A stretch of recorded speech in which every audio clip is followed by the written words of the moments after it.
मिंबरे नूर पे जलवा फरमा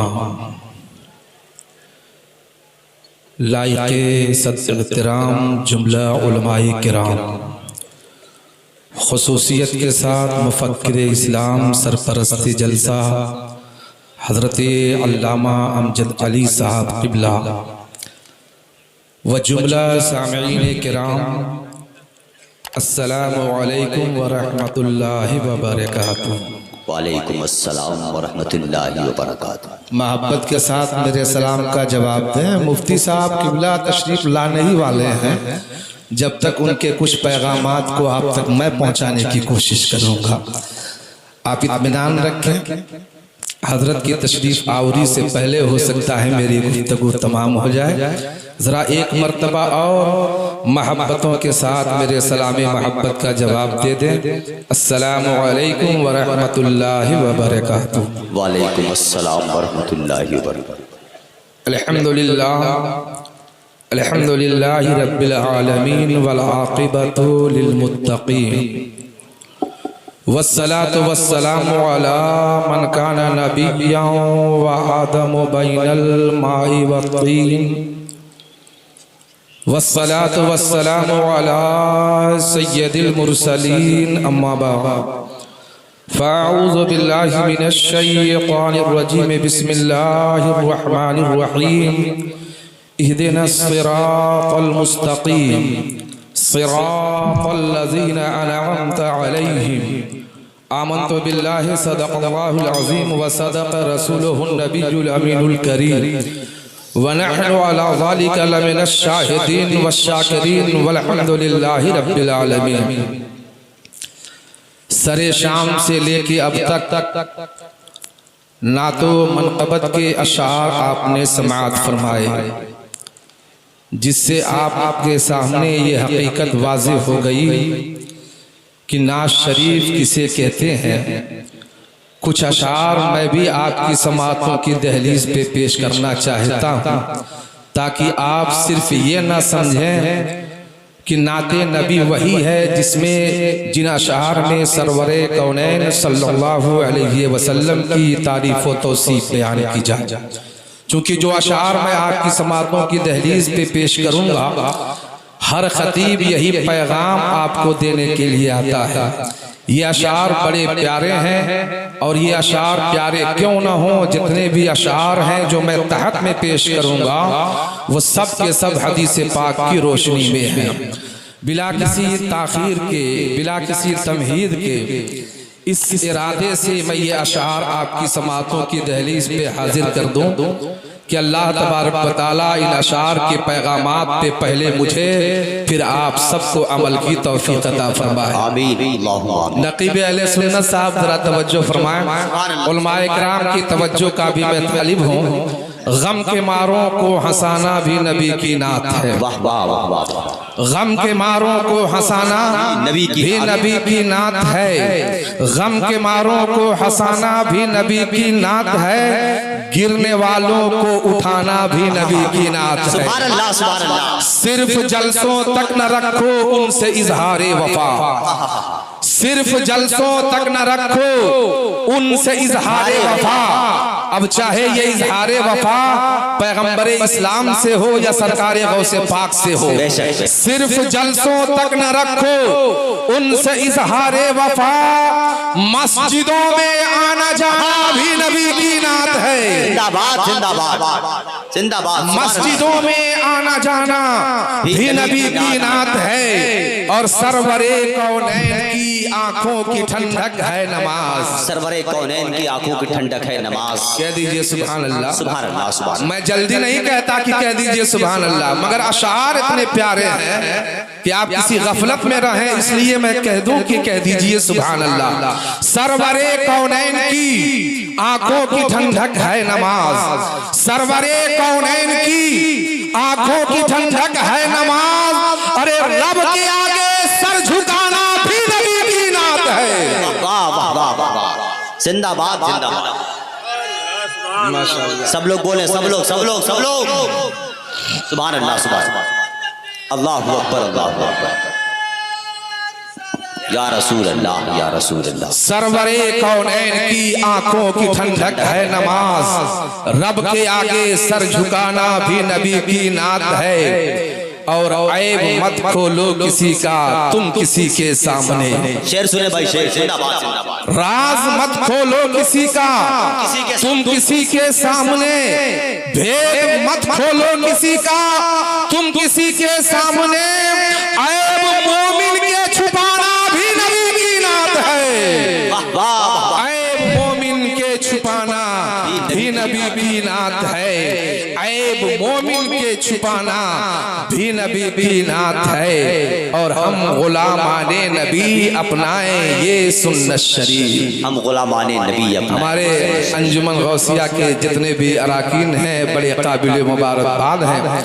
इन्होंने बड़ी अकीदत व मोहब्बत के साथ बारगाह गौसियत में खिराज अकीदत पेश करने की गरज से इस अज़ीमुश्शान प्रोग्राम का इनेकाद किया।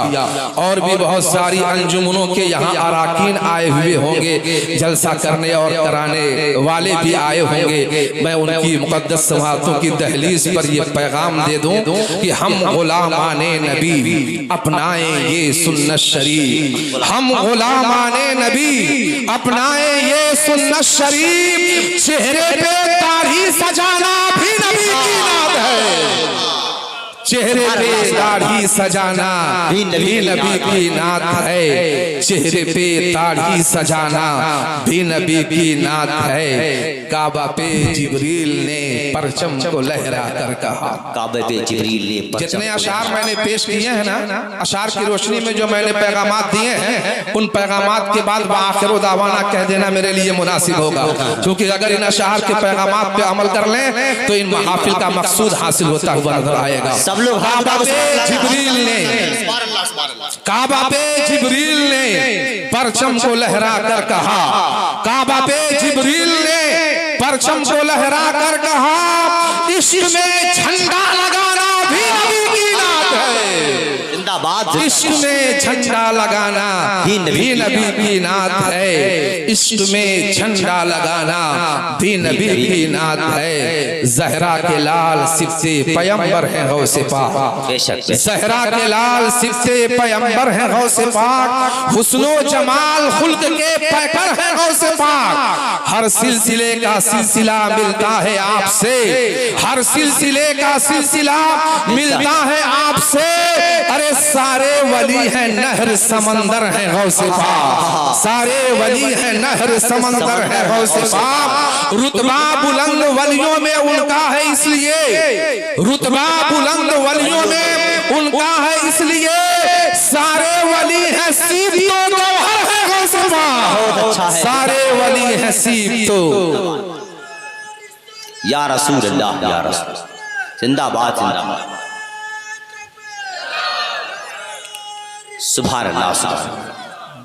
रुतबा बुलंद वलियों में उनका है इसलिए, सारे वली हैं सीब तो गौहर हैं गौसे पाक। और तिश्ना लबी हमारी मिटाना बरोज़े हश्र, तिश्ना लबी हमारी मिटाना बरोज़े हश्र, नाना तुम्हारे साक़िए कौसर है गौसे पाक। तिश्ना लबी हमारी, तिश्ना लबी हमारी मिटाना बरोज़े हश्र, नाना तुम्हारे साक़िए कौसर है गौसे पाक। ले आए थी अदब एहतराम के साथ जी लगाकर, आइए हम तमामी हजरात मिलकर सबसे पहले सारी कायनात के मरकज़े अक़ीदत लंबे लंबे हाथों से भीख देने वाले आका बदाता रहमतुल लिल आलमीन शफीउल मुज़निबीन ताहा व यासीन दानाए सुबुल खत्मे रसूल मौलाए कुल हादिये दो जहां सय्याहे लामका मालिके इमाम जनाबे मुहम्मदुर रसूलुल्लाह सल्लल्लाहु अलैहि वसल्लम की मुक़द्दस बारगाह में झूमकर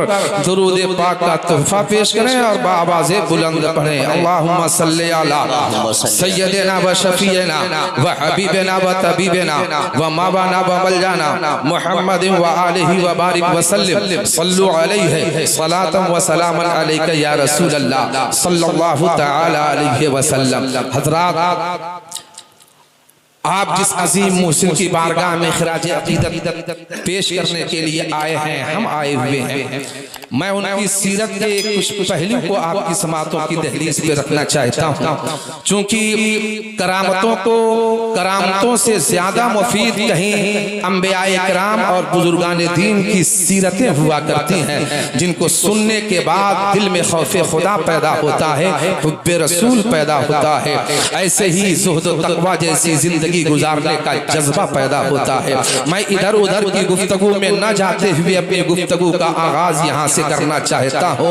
महबूब सुभानी कुतुब रब्बानी शेख अब्दुल कादिर जिलानी के वालिद मोहतरम का नाम हजरत अबू सालेह मूसा जंगी दोस्त है, जबकि आपके नाना जान का नाम हजरत अब्दुल्ला सोमई है। आपकी वालिदा मोहतरमा का नाम उम्मुल खैर फातिमा रज़ी अल्लाह ताला अन्हा है। यकुम रमजानुल मुबारक सन 470 हिजरी या सन 471 हिजरी बरोज़े जुमा ईरान के एक शहर जिलान में सरकार गौसे पाक की विलादत बासआदत हुई और आपने पहले दिन से ही रोजा रखना शुरू कर दिया। ये मैं नहीं कहता, मेरे गौसे पाक की वालिदा मोहतरमा बयान फरमाती थी कि जब मेरा लख्ते जिगर पैदा हुआ मेरी आगोश मोहब्बत में आया, चूंकि आपकी विलादत यकुम रमजानुल मुबारक को हुई थी। यकुम रमजानुल मुबारक को आप पैदा हुए, पहले ही दिन से आपने रोजा रखा। ये हजरत गौसे पाक की वालिदा बयान करती थी कि जब मेरा बेटा मेरी आगोश मोहब्बत में आया तो वो सहरी से लेके गुरूबे आफताब तक मेरा दूध नहीं पीता था। पूरी अहदे रज़ाअत में आपकी वालिदा का बयान है कि मेरे लख्ते जिगर ने सहरी से लेकर के गुरूबे शम्स तक दूध नहीं पिया। और जब अगला रमजान का महीना आया 29 शाबानुल मुअज्जम को आसमान पे गर्दो गुबार था, जिसकी वजह से चांद की रुयत न हो सकी, चांद नजर ना आ सका। तो लोग मेरी बारगाह में दरियाफ्त करने के लिए आए कि आज रमजान की तारीख है कि नहीं, रमजान का महीना शुरू हुआ कि नहीं। तो गौसे पाक की वालिदा मोहतरमा फरमाती हैं, मैंने कहा ए लोगों सुनो सुनो, आज सुबह से मेरे चांद ने दूध नहीं पिया है। अल्लाह अल्लाह मेरे इस्लाम के मुकद्दस शहजादों, जरा गौर तो करो। ये सरकार गौसे पाक की वालिदा मोहतरमा फरमाती हैं, आज सुबह से मेरे चांद ने दूध नहीं पिया है। अरे रहे पाबंद अहकामे शरीयत के ही बचपन से न छूटा शीरखारी में भी रोजा गौसे आज़म का। वाह वाह वाह वाह वाह, जिंदाबाद। इब्तिदा से ही अल्लाह रब्बुल इज्जत की नवाज़िशात सरकार गौसे पाक रज़ी अल्लाह ताला अन्हु की तरफ मुतवज्जह थी। आपके इब्तिदाई जिंदगी भी अहकामे शरीयत की पाबंदी में गुजरी है। मेरे इस्लाम के मुकद्दस शहजादों, ये रोजा है क्या? मैं थोड़ी इस पे रोशनी डालना चाहता हूँ। ये रोजा है क्या? ये भी सरकार गौसे पाक रज़ी अल्लाह ताला अन्हु की सीरत तैयबा का एक हिस्सा है। रोजा है क्या? जानते हो, रोजा रूह को सुकून अता फरमाता है, रोजा रूह को पाकीज़ा करता है, रोजा से इंसान का रिश्ता, रोजा से इंसान का दीन से रिश्ता मजबूत होता है। रोजा रखने से इंसान के अंदर सखावत की सिफत पैदा होती है। रोजा की वजह से अल्लाह अपने बंदों का रिज़्क़ कुशादा करता है। मैं दौरे हाजिर के इन नौजवानों को ये बताना चाहता हूँ कि रोजा इंसान के जिस्म को कमजोर नहीं करता। दौरे जदीद की साइंस की तहकीक देखो तो तुम्हें पता चल जाएगा कि रोजा से जिगर को राहत मिलती है। दौरे जदीद की साइंस कह रही है कि रोजा से जिगर को राहत मिलती है, निजामे हाजमा को आराम मिलता है, फेफड़ों को आराम मिलता है, फेफड़ों को आराम मिलता है। एंटी एलर्जी में भी रोजा मुफीद है, ब्लड शुगर में भी रोजा मुफीद है। बल्कि दौरे हाजिर की तरक्की याफ्ता साइंस आज इस बात का पैगाम दे रही है कि रोजा से इंसान की जिल्द में निखार आता है, इंसान की बीनाई में सुधार आता है, रोजा से इंसान के जिस्म में इंसानी वरम दूर होता है। रोजा की वजह से इंसान की जो जवानाई है वो बहाल हो जाती है। रोजा से इंसान की सेहत अच्छी हुआ करती है। रोजा से दर्द सर दूर होता है। डिप्रेशन दूर होता है, रोजा से इंसान की बसारत तेज होती है, रोजा से इंसान की कुव्वते इरादी में इजाफा होता है, रोजा से इंसान मुख्तलिफ बीमारियों से निजात पाता है। बल्कि दौरे जदीद की साइंस आज ये हमें बता रही है कि रोजा रखने से मुख्तलिफ और लाइलाज बीमारी कैंसर में भी इफाका हुआ करता है। बहुत अच्छा है, जिंदाबाद। आप जरा मेरा पैगाम नोट करें। मैंने सरकार गौसे पाक की जिंदगी के इब्तिदाई हिस्से से उनकी सीरत का एक हिस्सा आपके सामने पेश किया। अभी ये मैंने कम चीजों को आपके सामने बयान किया। पैगाम ये देना है कि आज हमारे नौजवानों का ख्याल खाम है। रमजानुल की मुबारक के मुकद्दस महीने में हमारा मुशाहिदा है, हमने नौजवानों को देखा भी है और ये कहते हुए भी सुना है कि रोजा रखने से हमारी सेहत खराब हो जाएगी, रोजा रखने से हमारी बॉडी में कमी पैदा हो जाएगी, हमारी तवानाई में कमी पैदा हो जाएगी। मैं इन नौजवानों को बताना चाहता हूँ कि रोजा रखने से सेहत खराब नहीं होती, रोजा रखने से इंसान की सेहत बहाल हुआ करती है, रोजा रखने से सैकड़ों बीमारियां दफा हुआ करती हैं। आप जानते हो दौरे हाजिर की जदीद साइंस आज रिसर्च करके बता रही है कि अगर इंसान दिन में 14 घंटा या 16 घंटा भूखा रहे तो उसके जिस्म में जो सड़े गले गोश्त होते हैं ना, उसका जिस्म उन सड़े गले गोश्त को खाना शुरू कर देता है। मैंने लास्ट में एक जुमला कहा था, दौरे हाजिर की जदीद साइंस हमें ये पैगाम दे रही है कि ये रोजा कैंसर में मुआविन है। वजह ये बयान की गई है कि 14 घंटा या 16 घंटा अगर इंसान भूखा रहे तो उसका ये जिस्म खुद ही उसके जिस्म के सड़े गले हिस्से को खा जाता है। जो सड़ा गला हिस्सा कैंसर का सबब बनता है। पहले के जमाने में मुसलमानों में इस कैंसर की बीमारी कम थी क्योंकि रोजा रखने की शरह ज्यादा थी। आज ये बीमारी ज्यादा है क्योंकि रोजा न रखने की शरह में इजाफा हो गया है। मेरे मिल्लत के नौजवानों, ये मैं नहीं कहता, अतिबाए जदीद कहते हैं, दौरे हाजिर की साइंस कहती है। तुम जरा गौर तो करो, रोजा रखने से बीमारियां भी दूर होती हैं और गुनाह भी दूर होता है। रोजा से बीमारियां दूर होती हैं, गुनाह दूर होता है। और सबसे बड़ी बात तो यह है कि रोजा एक ऐसी इबादत है जिसका कोई बदल नहीं है। वाह वाह वाह वाह, सुभान अल्लाह, जिंदाबाद या रसूल अल्लाह, या रसूल अल्लाह, जिंदाबाद जिंदाबाद। रोजा एक ऐसी इबादत है जिसका कोई बदल नहीं है। ताजदारे अरब व अजम राहते कल्ब व सीना जनाब मोहम्मद रसूलुल्लाह सल्लल्लाहु अलैहि वसल्लम इरशाद फरमाते हैं कि जब कोई बंदा ए मोमिन अल्लाह की रजा के लिए अजर व सवाब की नीयत से रोजा रखता है ना, तो अल्लाह ताला उसके पिछले गुनाहों को मिटा देता है।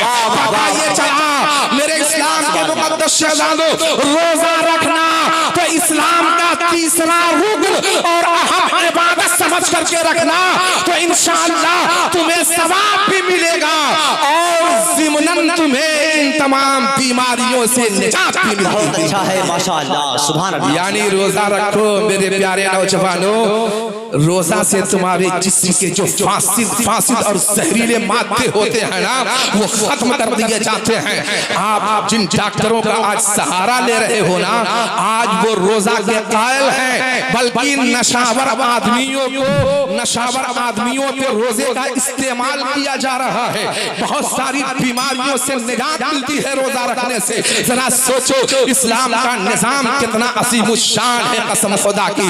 ये मुसलमान पैगंबर इस्लाम की मुकद्दस तालीम को सीने से लगा ले तो हो सकता है डॉक्टरों का दरवाजा कम खटखटाने का मौका मिलता नजर आए।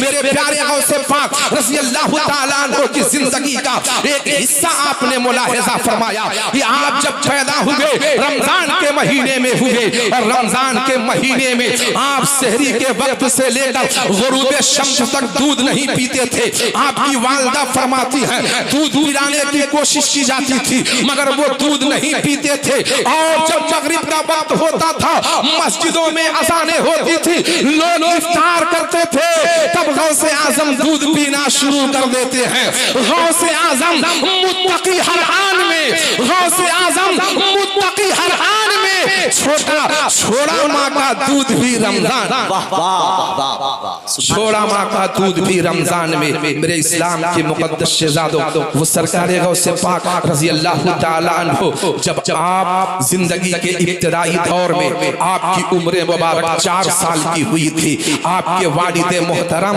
आपको लेकर के इस्लामी रस्म व रवाज के मुताबिक बिस्मिल्लाह खानी और मदरसा में दाखिल करने के लिए उस्ताद के पास पहुंचे। मेरे सरकारे गौसे पाक भी 4 साल की उम्र में उस्ताद के पास पहुंचे। उस्ताद ने कहा, बेटा पढ़ो औज़ु बिल्लाहि मिनश शैतानिर रजीम बिस्मिल्लाहिर रहमानिर रहीम। सरकारे गौसे पाक ने अपने उस्ताद के सामने अदब का पहलू इख्तियार किया था। 2 जानू बैठे थे, बिस्मिल्लाह भी पढ़ा, औज़ु बिल्लाह भी पढ़ा, और अलिफ लाम मीम से लेकर आपने 18 पारे की तिलावत उस्ताद की बारगाह में किया था।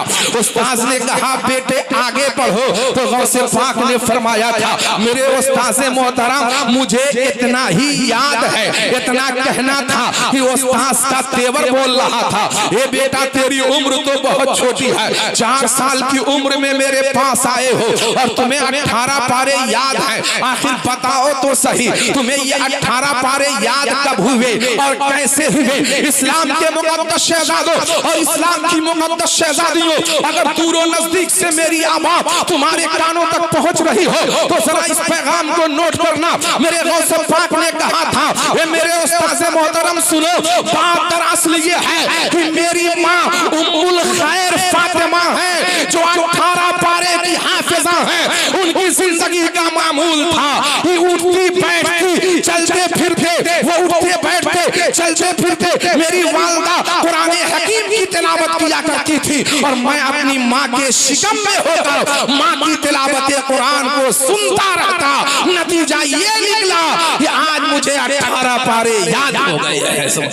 आप जरा गौर करो, मेरे इस्लाम के मुकद्दस शहजादों जरा गौर करो। सरकार गौसे पाक ने फरमाया, बहजतुल अशरार शरीफ के अंदर ये वाकया लिखा गया है। सरकार गौसे पाक ने फरमाया कि मेरी वालिदा मोहतरमा उठती बैठती चलती फिरती कुरान हकीम की तिलावत करती थी। वो 18 पारा की हाफिजा थी, अक्सर व बेशतर ज़बान पे तिलावत कुरान जारी थी। मैं माँ के शिकम में था, माँ की तिलावत को सुनता रहा। नतीजा ये निकला कि मैं जब इस आलम में आया, जब मैं इस दुनिया में आया, मुझे 18 पारे याद हो गए। हज़रात, मैं बताना ये चाहता हूँ, पैगाम ये देना चाहता हूँ कि इससे तुम्हें पता क्या चला, इससे तुम्हें मालूम क्या हुआ? कुछ तुम्हें पता चला, इससे कुछ तुम्हें मालूम हुआ। इस वाक़े से पता ये चल रहा है, मालूम ये हो रहा है कि अगर माँ हामिला हो, अगर माँ हामिला हो तो माँ जो कुछ भी सोचती है और जो कुछ पढ़ती है, इन दोनों सूरतों में उसका असर आने वाले बच्चे की जात पे पड़ा करता है। यही तो मुझे पैगाम देना है। माँ जो कुछ सोचती है और माँ जो कुछ पढ़ती है, आने वाली औलाद पे उसका असर पड़ता है। अगर माँ फिल्मी गाने को सोचेगी, फिल्मी गाने पढ़ेगी तो उसकी सोच बच्चे पे पड़ेगी, और अगर माँ तिलावत कलामे पाक पढ़ेगी तो तिलावत कलामे पाक की सोच उसके ज़हन व फिक्र पे पैदा होती नजर आएगी।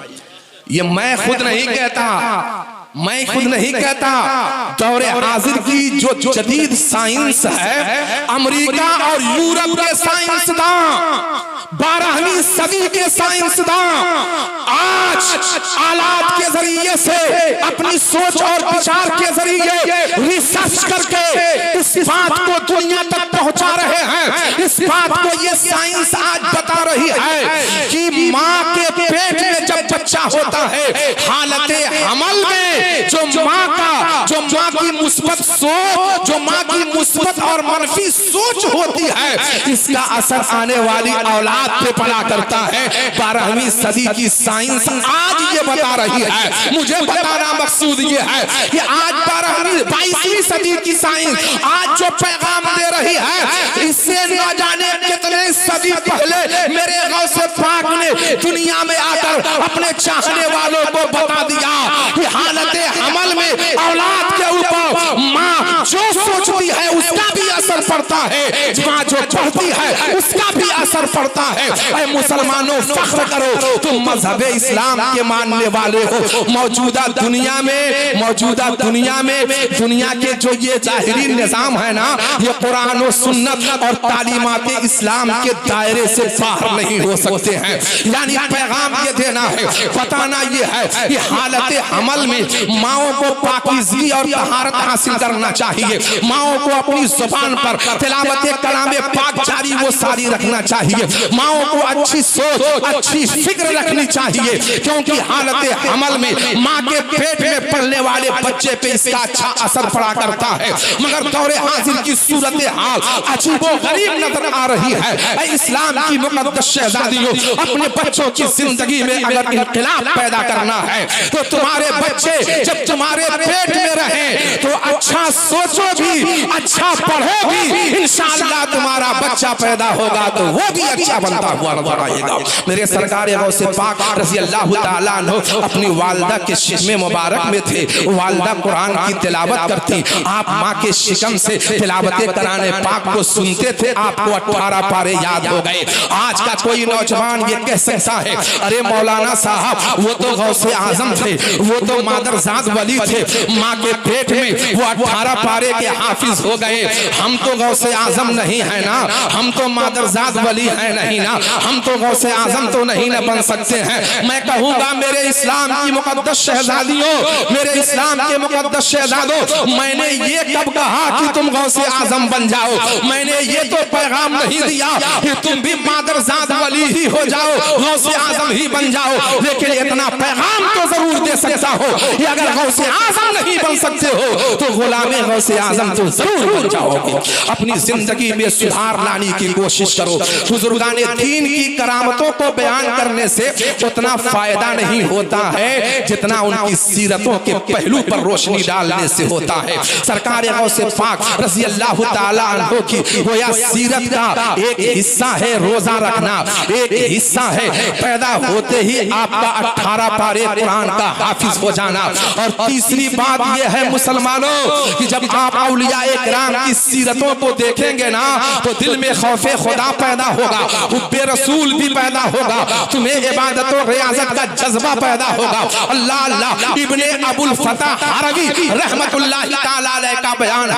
आओ सरकार गौसे पाक की सीरत तैयबा का एक हिस्सा भी इबादत के ताल्लुक से मैं आपकी समातों की दहलीज पे हाजिर कर दूं, खौफे इलाही भी बता दूं आपको। और सरकार गौसे पाक का जो ज़ुहद और तक़वा था वो आपकी निगाहों के सामने रखने की कोशिश करो। पहले तो आप ये जानने की कोशिश करो कि मेरे गौसे पाक रज़ी अल्लाह ताला अन्हु कितने पाबंदे सलात थे, मेरे गौसे पाक कितने बड़े मुत्तकी और परहेजगार थे। इब्ने अबुल फतह हरवी बयान करते हैं कि 40 साल तक मैं गौसे पाक रज़ी अल्लाह ताला अन्हु की खिदमत में रहा, 40 साल तक गौसे पाक की खिदमत में रहा। मैंने देखा कि हमेशा गौसे पाक रज़ी अल्लाह ताला अन्हु इशा के वजू से फज्र की नमाज अदा करते हुए नजर आते थे। ये सुन लेना बड़ा हल्का तुम्हें लग रहा होगा, सिर्फ एक हफ्ता अमल करके बताओ, जिंदगी भर तुम्हारी गुलामी करता नजर आऊंगा। सरकार गौसे पाक रज़ी अल्लाह ताला अन्हु ने 40 साल तक इशा के वजू से फज्र की नमाज अदा फरमाई।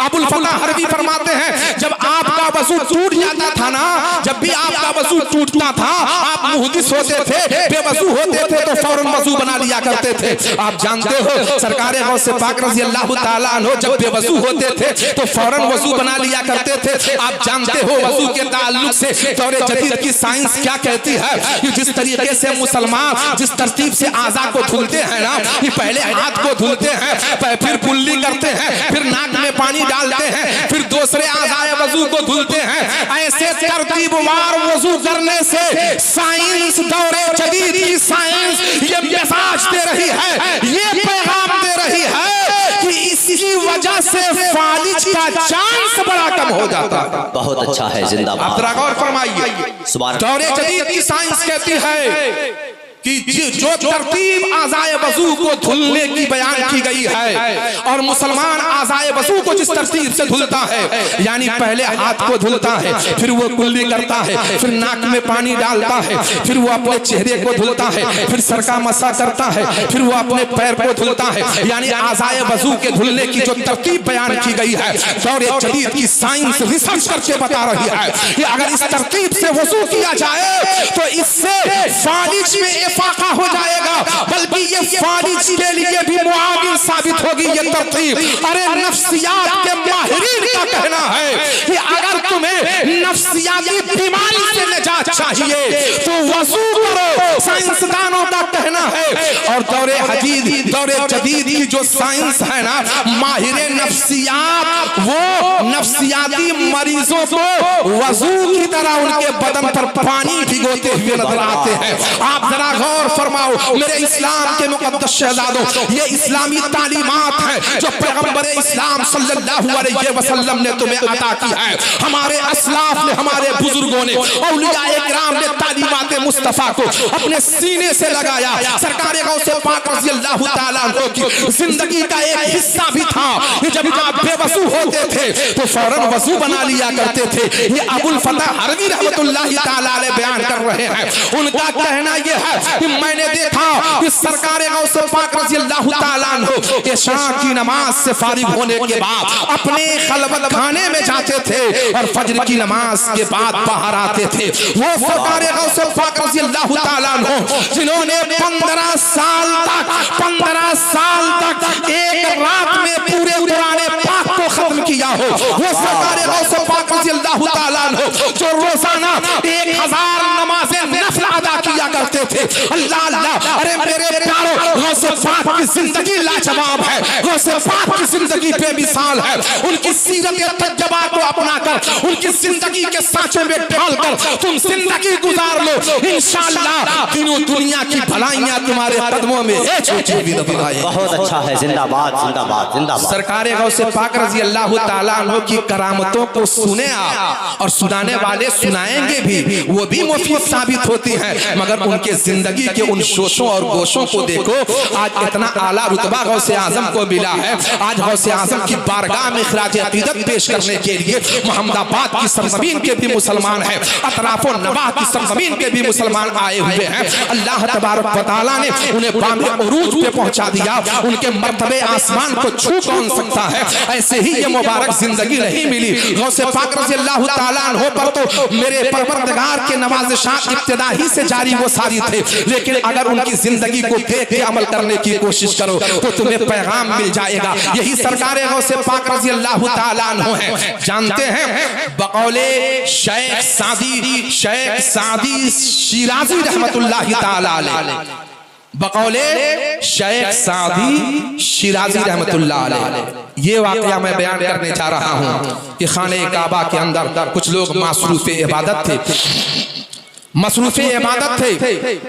इतने में एक शख्स आया और वो दीवारे काबा को पकड़कर ज़ारों रोना शुरू कर देते। एक शख्स ने दीवारे काबा को पकड़कर रोना शुरू किया, ज़ारों कतार रो रहे हैं और ये दुआ कर रहे हैं। वो शख्स ये दुआ कर रहा है, ऐ परवरदिगार, अगर मेरे अमाल तेरी बारगाह में मकबूलियत के लायक न हो, अगर मेरे अमाल तेरी बारगाह में मकबूलियत के लायक न हो तो कल हश्र के मैदान में मुझे अंधा उठाया जाए। जरा आप तवज्जो फरमाएंगे। ये एक शख्स दीवारे काबा को पकड़कर ज़ारों कतार रो रहा था। लोगों को इस अजीब व गरीब दुआ पे बड़ा ताज्जुब हुआ, इस्तिफसार किया लोगों ने, ऐ शख्स मामला क्या है, बात क्या है? तुम ये अजीबो गरीब दुआ कर रहे हो, तुम ये अजीबो गरीब दुआ क्यों कर रहे हो? हम लोग तो आखिरत में परवरदिगार के लुत्फ़ करम की दुआ करते हैं, लेकिन तुम ये कौन सी दुआ कर रहे हो? तो जानते हो उस शख्स ने जवाब दिया, ए लोगों, मैं ये दुआ इसलिए कर रहा हूँ कि मेरे अमाल अगर अल्लाह तबारक व तआला की बारगाह में मकबूलियत के लायक न हो तो मैं ये दुआ कर रहा हूँ कि परवरदिगार मुझे नाबीना उठाए, ताकि हश्र के मैदान में लोगों के सामने रुसवा ना होना पड़े। हज़रात जरा गौर करो वो शख्स कौन थे। वो शख्स कोई और नहीं, महबूबे सुभानी कुतुबे रब्बानी शेख अब्दुल कादिर जिलानी रज़ियल्लाहु ताला अन्हु की ज़ात मुक़द्दस। जिंदाबाद जिंदाबाद। आप जरा गौर करो, ये वो सरकार गौसे पाक रज़ियल्लाहु ताला अन्हु हैं जो विलायत के अजीम मकाम पे फायज होने के बाद भी रब्बुल जलाल की बारगाह में दीवारे काबा को पकड़कर दुआ कर रहे हैं, ज़ारो कतार रो रहे हैं कि परवरदिगार मेरे अमाल तेरी बारगाह में मकबूलियत के लायक ना हो तो हश्र के मैदान में मुझे नाबीना उठाया जाए ताकि लोगों के सामने मुझे शर्मिंदा ना होना पड़े। ऐ मुसलमानों, तुम सोचो जरा अपने अमाल का मुहासबा तो करो। जो गौसे आजम विलायत के इतने अजीम मनसब पे फायज हैं, उनकी किताब जिंदगी का वरक़ ये बता रहा है कि खशियत इलाही से उनका सीना इतना लबरेज था। आज जो लोग शबाना रो सीरत अंबिया बयान करते हैं, सीरत औलिया बयान करते हैं, तुम्हारी क्या तखसीस है? उनकी भी 5 वक्ता नमाजें गोल हो जाती हैं, सौमो सलात की पाबंदी नहीं होती, शरीयत मुतहरा पे वो गामजन नहीं होते हैं। फला कौम तक मैसेज जाएगा तो कैसे जाएगा? मेरे इस्लाम के मुक़द्दस शहज़ादों, अपने इन असलाफ से मोहब्बत करो तो ऐसी मोहब्बत करो कि जैसे दुनिया में उन्होंने जिंदगी गुजारी हो, ऐसे तुम जिंदगी गुजारने की कोशिश करो, तब तुम्हारी जिंदगी कामयाबियों से हमकिनार होती है। जिंदाबाद जिंदाबाद। सरकार गौसे पाक रज़ियल्लाहु ताला अन्हु ने अपने बचपन को बयान किया। अपने बचपन को जब बयान किया, जानते हैं गौसे पाक क्या फरमाते हैं कि बचपने के आलम में, जिंदगी के इब्तिदाई दौर में जब मैं खेलना चाहता था ना तो एक आवाज आती थी, इलैया या मुबारक, इलैया या मुबारक। जरा गौर तो करो मेरे इस्लाम के मुक़द्दस शहज़ादों, गौसे आज़म फरमाते हैं मैं खेल को छोड़ देता था, मैं खेलने का इरादा तर्क कर देता था और दौड़कर अपनी माँ की गोद में चला जाता था। अल्लाह अल्लाह, वो सरकार गौसे पाक रज़ियल्लाहु ताला अन्हु की सीरत तैयबा का एक हिस्सा तुम्हें क्या पैगाम देता है कि तुम भी क्रिकेट में अपने औकात को बर्बाद कर दो। सरकार गौसे पाक का ये कौल तुम्हें कौन सा मिजाज देता है कि तुम भी तज़िये औकात करो? यार, तो सरकार गौसे पाक की शान तो निराली है, मगर कम से कम उनके जिंदगी की सीरतों के पहलू से दौरे हाजिर के ये नौजवान और मुसलमान मिजाज तो हासिल कर सकते हैं कि हम अपने औकात, जिंदगी के औकात को बर्बाद करने की कोशिश ना करें। ये गौसे पाक को आवाज सुनाई देती थी, इलैया या मुबारक, इलैया या मुबारक। मैं मानता हूं तुम्हें ये आवाज सुनाई नहीं देती है, लेकिन क्या गौसे आज़म की जिंदगी का ये हिस्सा अमल करने के लिए काफी नहीं है कि तुम अपनी जिंदगी को लफ्ज़ियात में बर्बाद ना करो, अपनी जिंदगी को बेकार कामों में बर्बाद मत करो, अपनी जिंदगी को उन खेलों में बर्बाद मत करो जिनका खेलना जायज भी हो और नाजायज भी हो। हज़रत गौसे पाक फरमाते हैं वो आवाज जिंदगी के इब्तिदाई हिस्से में भी आई, लेकिन उसके बाद वो आवाज मेरे कानों से टकराती रहती थी, मैं सो ना सका। जब सोने जाता तो आवाज वही टकराती थी कान से। ये गौसे आज़म तू सोने के लिए पैदा नहीं किया गया है। गौसे पाक फरमाते हैं मैंने जिंदगी के इब्तिदाई हिस्से में जब एक गाय की दुम को पकड़ा था, गाय की दुम को पकड़ा था, गाय की दुम को पकड़ा था तो गाय ने बज़ुबाने इंसान कहा था, मा लिहाज़ा खुलिक़ता वला बिहाज़ा उमिरता। ये गौसे आज़म, अरे तुम्हें इसके लिए नहीं पैदा किया गया है, तुम्हें इसका हुक्म नहीं दिया गया है। अल्लाह अल्लाह, मेरे इस्लाम के मुक़द्दस शहज़ादों, बड़ी अजीम शख्सियत का नाम है गौसे आज़म, मुहक़्क़िक़ अलल इत्लाक़, आशिक़े मदीना, शेख अब्दुल हक मुहद्दिस देहलवी फरमाते हैं कि गौसे आज़म ने फरमाया है कि जब जब मेरी बारगाह से इजाजत नहीं मिलती है तब तक किसी के ज़ुबान पर मेरा नाम जारी नहीं होता। वाह वाह वाह वाह वाह, जिंदाबाद। ऐसी बाकमाल शख्सियत जिस कौल को नकल करने वाले आशिक़े मदीना मुहक़्क़िक़ अलल इत्लाक़ अल्लामा अब्दुल हक मुहद्दिस देहलवी हो कि गौसे पाक ने फरमाया जब तक मेरी बारगाह से इजाजत नहीं मिलती मेरा नाम किसी की ज़ुबान पे जारी नहीं होता। मैं अंजुमन गौसिया की समातों की दहलीज पे ये पैगाम दे दूं, इन्होंने गौसुल वरा का ये प्रोग्राम रखा जिसमें गौसुल वरा का नाम हमने कई बार लिया, आपने सुना। इससे ये हकीकत मुनकशिफ हो गई कि आज अल्लाह की जानिब से बारगाह गौसियत से हमें गौसे आज़म का नाम लेने की, गौसे आज़म का जिक्र सुनने और सुनाने की इजाजत मिल गई है। जभी तो गौसे आज़म का जलसा लेकर के हम बैठे हुए हैं। ऐसी बाकमाल शख्सियत, सुभान अल्लाह सुभान अल्लाह, जिंदाबाद जिंदाबाद, माशाअल्लाह।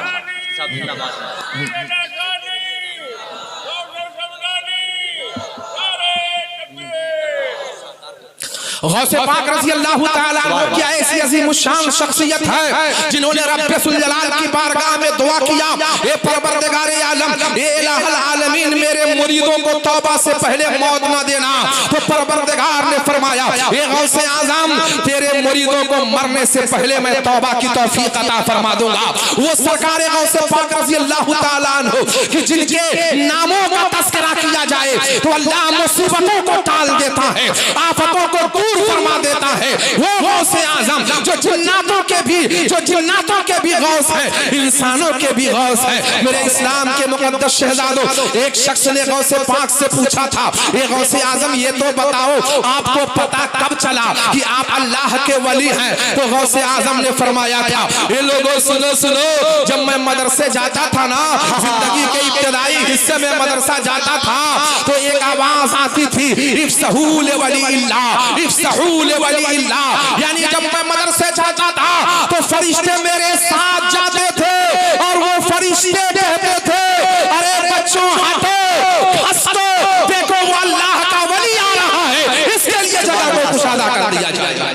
नारे तकबीर, नारे रिसाला, फैज़ाने गौसे आज़म, करामते गौसे आज़म, जश्ने गौसे आज़म, नारे तकबीर, नारे रिसाला। गौसे आज़म फरमाते हैं, ये आवाज चूंकि फरिश्ते लगा रहे थे और फरिश्ते इस आवाज में कह रहे थे, इफ्सहूल वलील्लाह, इफ्सहूल वलील्लाह, बच्चों हटो, अल्लाह के वली के लिए जगह को कुशादा कर दो। गौसे आज़म फरमाते हैं, तब तो मैं जान गया कि मैं अल्लाह का वली हूँ। इसी से मुझे मालूम हो गया कि मैं अल्लाह का वली हूँ। मेरे इस्लाम के मुकद्दस शहजादों, बड़ी अजीम शख्सियत है सरकार गौसे पाक रज़ी अल्लाह ताला अन्हु की। आपने सुना होगा इफ़ाए अहद की एक बात मैं आपकी समाअतों की दहलीज पे हाजिर करना चाहता हूँ। सरकार गौसे पाक रज़ी अल्लाह ताला अन्हु के 18 साल की उम्र मुबारक का वो वाक़या आपकी ज़हनों, आपकी समाअतों की दहलीज पे हाजिर करके उम्मत मुस्लिमा के नौजवानों को पैगाम देना चाहता हूँ।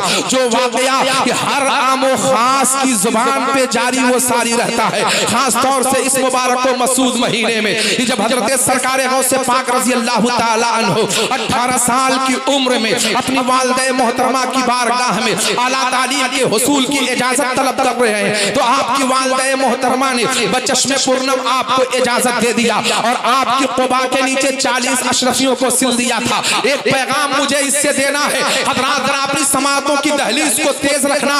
इफ़ाए अहद का एक पैगाम मुझे देना है। सरकार गौसे पाक की वालिदा माजिदा हैं, दुरूद पाक पढ़िए, अल्लाहुम्मा सल्ली अला सय्यिदिना व शफीना व हबीबिना व तबीबिना व मौलाना व मौलाना मुहम्मद व आलिहि व बारिक व सल्लिम, सल्लु अलैहि सलातन व सलामन अलैका या रसूलल्लाह सल्लल्लाहु तआला अलैहि व सल्लम।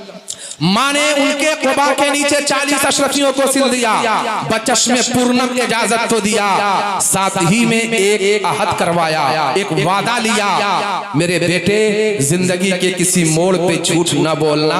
और गौसे पाक ने अहद भी कर लिया। मेरे इस्लाम के मुकद्दस शहजादों, आपने ये वाक़या सुना होगा, लेकिन मैं आपको बताना चाहता हूँ, गौसे पाक ने अहद कर लिया तो अहद शिकनी तो दूर, आपकी इफ़ाए अहद का मंजर भी तारीख बन गया। वाह वाह वाह वाह, जिंदाबाद। सरकार गौसे पाक रज़ी अल्लाह ताला अन्हु की जिंदगी में रसूलुल्लाह की सीरत तैयबा का वो हिस्सा आया था जब सहाबी रसूल हज़रत अबुल हमसा रज़ी अल्लाह ताला अन्हु ने कहा कि एक मर्तबा आका करीम सल्लल्लाहु अलैहि वसल्लम से मैंने कोई सामान खरीदा जिसकी कीमत मेरे जिम्मे कुछ रह गई थी। आप तवज्जो फरमाइए, आज के दौरे पुरफतन में वादा खिलाफियां कितनी हो रही है, मैं इसी के ताल्लुक से पैगाम देना चाहता हूँ।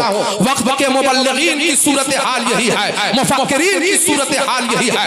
मैं इसी हकीकत को वाज़ेह करना चाहता हूँ कि आज जो जलसे और जुलूस तफरीका बन करके रह गए हैं, जब पैगाम देने वाला ही तालीमात पे अमल नहीं करेगा तो कौन? बहुत अच्छा है, जिंदाबाद जिंदाबाद जिंदाबाद जिंदाबाद। इफ़ाए अहद की मिसाल देखो, हज़रत अबुल हमसा साहब ये रसूल हैं, उन्होंने कहा मैंने ताजदार मदीना सल्लल्लाहु अलैहि वसल्लम से कोई सामान खरीदा और उसकी कीमत मेरे जिम्मे रह गई। मैंने पैगंबर इस्लाम सल्लल्लाहु अलैहि वसल्लम से अर्ज किया, या रसूल अल्लाह आप यहीं ठहरे, मैं अभी ये कीमत घर जाके रकम ला करके अदा कर दूंगा। साहब ये रसूल अर्ज करते हैं कि रसूलुल्लाह ने मुझसे अहद कर लिया, वहीं ठहरने का वादा कर लिया। वो सहाबी अपने घर गए और जाने के बाद सहाबी भूल जाते हैं। 3 दिन के बाद उन्हें ख्याल आया। आप तवज्जो फरमाइएगा, मैं बहुत झेलाऊंगा नहीं आपको, मैं तो खुद ही गुफ्तगू के आखिरी मरहले पे पहुंच रहा हूँ। भैया मैं तो आपका इलाकाई मुकर्रिर हूँ। इन मोहम्मदाबाद के मुसलमानों का करम है कि इन्होंने आपकी समातों की दहलीज पे मुझे हाजिर कर दिया। मैं इनकी मोहब्बतों को सलाम पेश करता हूं। लेकिन जरा ये पैगाम तो आप नोट करो, ये पैगाम किसके लिए है? सिर्फ तुम्हारे ही लिए नहीं है, बड़े बड़े जिम्मेदारों के लिए पैगाम है। सरकार गौसे पाक ने ईफाए आयत की जो मिसाल 18 साल की उम्र में पेश की थी, मेरे रसूल कौनैन की सीरत पाक का एक हिस्सा उन्होंने पाया था। बस इसी हिस्से को मैं आपके सामने बयान करना चाहता हूँ।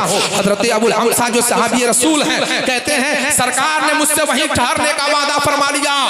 मैंने अर्ज किया, या रसूल अल्लाह आप यहीं ठहरे, मैं अभी घर से इसकी कीमत ला करके अदा करता हूँ। और मुस्तफा जान रहमत ने मुझसे वादा कर लिया। लेकिन मैं घर आया तो मैं ये वादा भूल गया और 3 दिन के बाद ख्याल आया। 3 दिन के बाद जब मैं रकम लेकर के पहुंचा था तो मेरी निगाहों ने देखा नबी आखिरुज़्ज़मा जनाब मुहम्मद रसूलुल्लाह सल्लल्लाहु अलैहि वसल्लम उसी मकाम पे तशरीफ फरमा।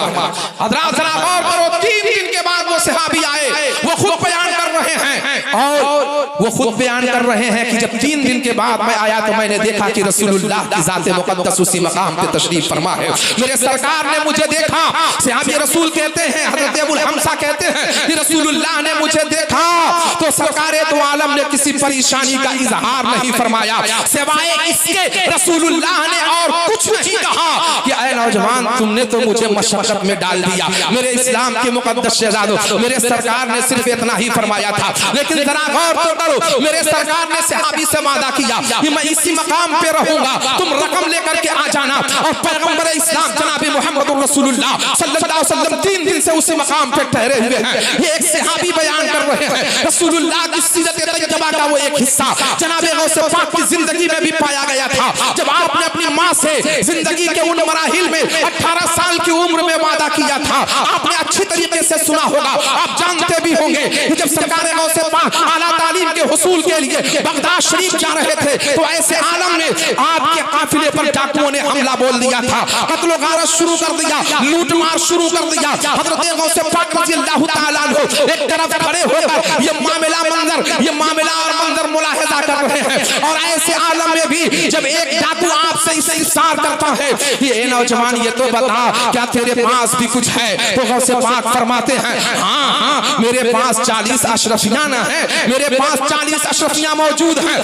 वो डाकू चला गया और जाने के बाद दूसरा डाकू आया, उसने भी पूछा, ये नौजवान बता क्या तेरे पास भी कुछ माल है? गौसे पाक ने फरमाया, हाँ मेरे पास 40 अशरफियां हैं। जब लूट मार का सिलसिला खत्म होता है तो वो दोनों डाकू अपने सरदार से अर्ज करते हैं, हमारे सरदार वो नौजवान जो सामने खड़ा है ना, वो अपने पास 40 अशरफियां बता रहा है। हज़रात जरा गौर तो करो, वो डाकुओं का सरदार भी मेरे गौस की बारगाह में आता है और कहता है, नौजवान बता क्या तेरे पास कुछ है? मेरे गौस पाक ने फरमाया, हाँ 40 अशरफियां हैं। कहाँ हैं? आपने फौरन अपने क़ुबा के अस्तर को हटाया, 40 अशरफियां डाकुओं के सरदार के सामने रख दिया। डाकुओं का सरदार हैरान और परेशान है, मामला क्या है? ए नौजवान, आज तो हमारा नाम सुनकर लोग अपने मालो दौलत को छुपा लेते हैं, लोग हमारा नाम सुनकर अपने सामान की हिफाजत करते हैं। तुमने तो लूट मसीट का ये मामला अपनी निगाहों के सामने रखा,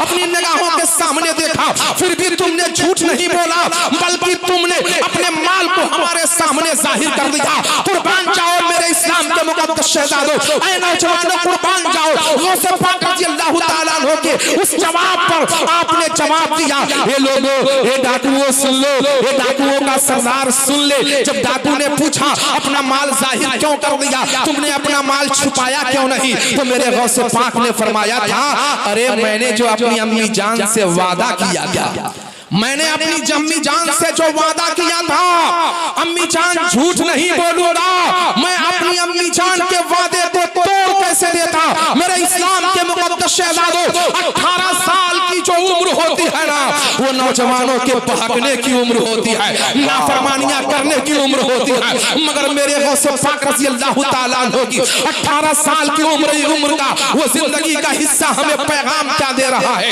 माँ से मैंने वादा किया था, वो वादा तोड़ कैसे देता। ये इफ़ाए अहद का जो मंजर था, कसम साखो था, तारीख का हिस्सा बन गया। सरकार गौसे पाक की इसी सदाकत के नतीजे में उन डाकुओं ने गौसे पाक के हाथों पर गुनाहों से तौबा किया था, गुनाहों से तौबा किया, कलमा पढ़ा, गौसे पाक की निगाहे करम ने उन्हें विलायत के मकाम पे पहुंचा। जिंदाबाद। सरकार गौसे पाक रज़ी अल्लाह ताला अन्हु की सीरत तैयबा के इन हिस्सों को अपनी निगाहों के सामने रखो और उस पे अमल करने की कोशिश करो। मेरे गौसे पाक नमाजों से गाफिल नहीं रहे, रोजे से गाफिल नहीं रहे, तक़वा व तहारत से गाफिल नहीं रहे, इत्तिबाए सुन्नत से गाफिल नहीं रहे। परवरदिगार ने सरकार गौसे पाक को नवाजा, इतना नवाजा कि पूछते क्या हो शहजीला के फज़ाइल आसी, पूछते क्या हो शहजीला के फज़ाइल आसी। अरे हर फजीलत के वो जामे हैं नबूवत के सवा। रब ज़ुल जलाल ने कुरान हकीम के अंदर उम्मुल किताब में सबे मसानी में सूरह फातिहा में एक दुआ का पैगाम दिया अपने बंदों को, जिसे मैंने अपनी तकरीर का मौजू बनाया था। इहदिनस सिरातल मुस्तकीम। हम अल्लाह की बारगाह में दुआ करें, ऐ परवरदिगार हमें सीधे रास्ते पर चला, सिरातल लज़ीना अनअमता अलैहिम, उन लोगों के रास्ते पर चला जिन पर तूने अपना इनाम व इकराम नाजिल किया है। एक सवाल ये पैदा हुआ कि परवरदिगार ने हमें दुआ करने का तरीका उम्मुल किताब में बताया है, सूरह फातिहा में बताया। मेरे बंदों मेरी बारगाह में दुआ करो, ये अल्लाह हमें सीधे रास्ते पर चला, उन लोगों के रास्ते पे चला जिस पर तूने अपना इनाम व इकराम नाजिल किया है। सवाल ये पैदा हुआ इनाम याफ्ता कौन लोग हैं, परवरदिगार ने किन पर इनाम व इकराम की बारिश की है। तो दूसरी आयत करीमा में वजाहत कर दी गई, अनअम अल्लाहु अलैहिम मिनन नबिय्यीना वस्सिद्दीकीना वश्शुहदा वस्सालिहीन। अल्लाह का इनाम नबिय्यीन पे है, अल्लाह का इनाम सिद्दीकीन पे है,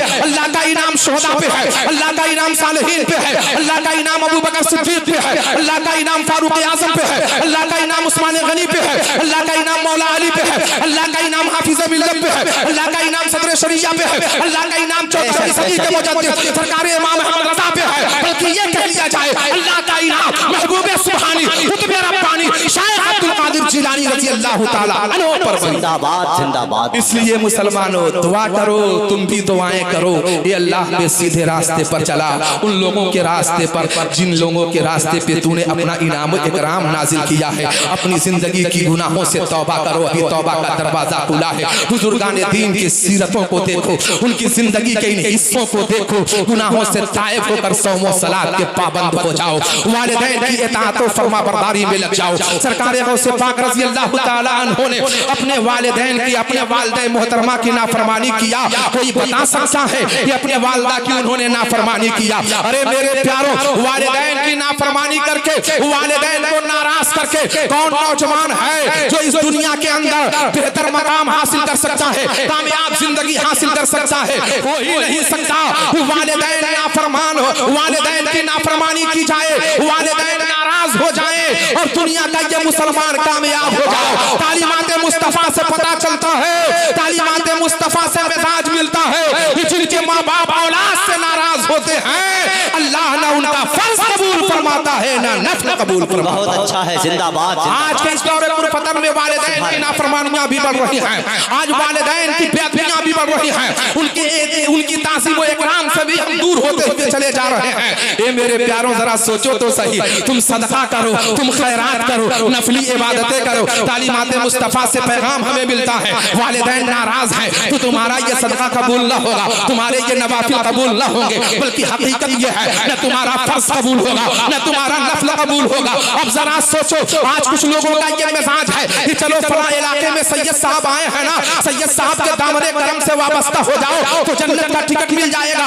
मैं कहता हूँ ये तुम्हारा ख्याल काम है। अगर सैयद वाकई में सैयद होगा तो अपने मुरीदों को पैगाम देगा, ए मेरे मुरीद जा पहले अपने माँ बाप को राजी कर ले, फिर मेरी बारगाह में आना। तब जाके तुम्हें जिंदगी की कामयाबियां मिल सकती है। जिंदाबाद जिंदाबाद। वालिदैन की नाफरमानियां भी तो बढ़ रही हैं। मेरे इस्लाम के मुकद्दस शहजादों, मेरे गौसे पाक ने जो ये आला मनसब पाया है, जो ये आला रुतबा पाया है, वालिदा की इताअत और फरमाबरदारी में अपनी जिंदगी के उन हिस्सों को गुजार करके पाया है। खुदा की कसम, आज तुम्हारे दियार में पीर आ जाए तो कभी तुम उसके पैर को चूमते हो, कभी उसके हाथों को चूमते हो, कभी उसकी पगड़ी को चूमते हो, कभी उसके कुर्ते को चूमते हो। वाकई में पीर साहब की बारगाह में जाओगे, मैं पीरी मुरीदी के मुखालिफ नहीं हूँ, मगर मुआशरे की इस बदनज़मी को देखते हुए मैं बात दे रहा हूँ। पीर आ गया तो पैर चूम रहे हो, हाथ चूम रहे हो, पगड़ी चूम रहे हो। ये तो बताओ कि तुमने कभी अपने माँ बाप के पैरों को चूमा है, अपने माँ बाप के, अपनी माँ के पैर को, अपने बाप के हाथों को चूमा है, उनके कपड़ों को चूमा है? अरे मेरे इस्लाम के मुकद्दस शहजादों, पहले इन्हें चूमो फिर पीर साहब को चूमो। यानी पहले माँ बाप को राजी करो फिर पीर को राजी करो, तब बड़े पीर राजी होंगे, और बड़े पीर राजी होंगे तो रसूलुल्लाह राजी होंगे, रसूलुल्लाह राजी होंगे तो रब राजी होगा, रब राजी होगा तो सब राजी होंगे। जिंदाबाद जिंदाबाद। इतना रुतबा इनका बुलंद है। तफसीर रूहुल बयान की ये रिवायत मैं आपके सामने अर्ज कर दूं। मेरे सरकार फरमाते हैं, अन्नज़्रु इला वजहिल वालिदैन इबादतुन, वालिदैन का चेहरा देखना इबादत है, वालिदैन का चेहरा देखना इबादत। कितनी बड़ी इबादत! मेरे सरकार ने फरमाया, मा मिन वलदिन बारिन यंज़ुरु नज़रत रहमतिन इला वालिदैहि इल्ला कतबल्लाहु लहू फी कुल्ली नज़रतिन हज्जतन मबरूरा। जो नेक लड़का एक मर्तबा मोहब्बत की नजर से अपने माँ बाप का चेहरा देख ले, अल्लाह ताला उसे एक हज मकबूल का सवाब अता फरमाता है। सुभान अल्लाह। ये मेरे सरकार फरमा रहे हैं। आज हम क्या कर रहे हैं? तुम समझते हो कि हमने अपने हाथ को पीर साहब के हाथ में दे दिया, बस हमारी जिंदगी कामयाब हो गई। चाहे घर में वालिदैन नाला हो तुमसे,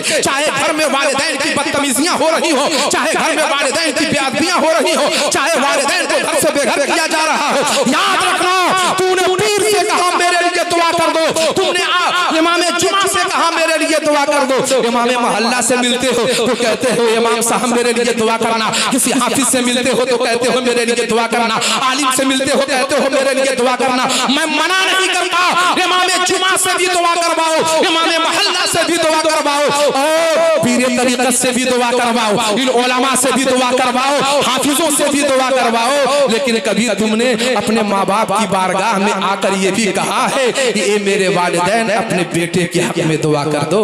आप बताओ, तुमने दुआ का आरिज़ा पूरे इमाम जुमा और पीरे तरीक़त तक पेश कर दिया, पेश करो, बेशक करो। लेकिन मैं कहता हूं, कभी अपने बूढ़े माँ बाप से कारोबार के खराब होने पर, अपनी जिंदगी की तबाही की सूरत में अपने माँ बाप की भी बारगाह में आकर किसी औलाद ने कहा है कि मेरे वालिदैन जरा मेरे हक में दुआ कर दो, मेरे वालिदैन मेरे हक में दुआ कर दो, तुम्हारा बेटा परेशान है, कारोबार ढंग से नहीं चल रहा है। कोई नौजवान होंगे, मैं बिल्कुल ये नहीं कहता कि 100% सब वही है जो दुआ की दरखास्त नहीं पेश करते, मगर अक्सरियत यही है कि आप उलमा से कहते हो, इमाम जुमा से कहते हो, इमाम मोहल्ला से कहते हो, पीर से दुआ की दरखास्त पेश करते हो, लेकिन अपने बूढ़े माम से, माँ बाप से दुआ की दरखास्त नहीं करवाते हो। मेरे इस्लाम के मुकद्दस शहजादों, याद रखना, औलाद के हक में इमाम जुमा की दुआ बाद में कबूल होगी, तेरे माँ बाप की दुआ अल्लाह की बारगाह में पहले कबूल की जाएगी। इसलिए मेरे इस्लाम के मुकद्दस शहजादों, इस्लाम के जो तकाजे हैं उन्हें फॉलो करो। सौम व सलात की पाबंदियां हो, गुनाहों से तौबा हो, वालिदैन की इताअत व फरमाबरदारी हो। परवरदिगार आलम हमें बुजुर्गान दीन के नक्शे कदम पर चलने की तौफीक रफीक अता फरमाए। बल्कि दोनों आलम में गर मतलूब तुमको आराम है, उनका दामन थाम लो जिनका मोहम्मद नाम है। व आखिरु कलिमाती अल्हम्दुलिल्लाहि रब्बिल आलमीन। अस्सलाम वालेकुम। माशाअल्लाह।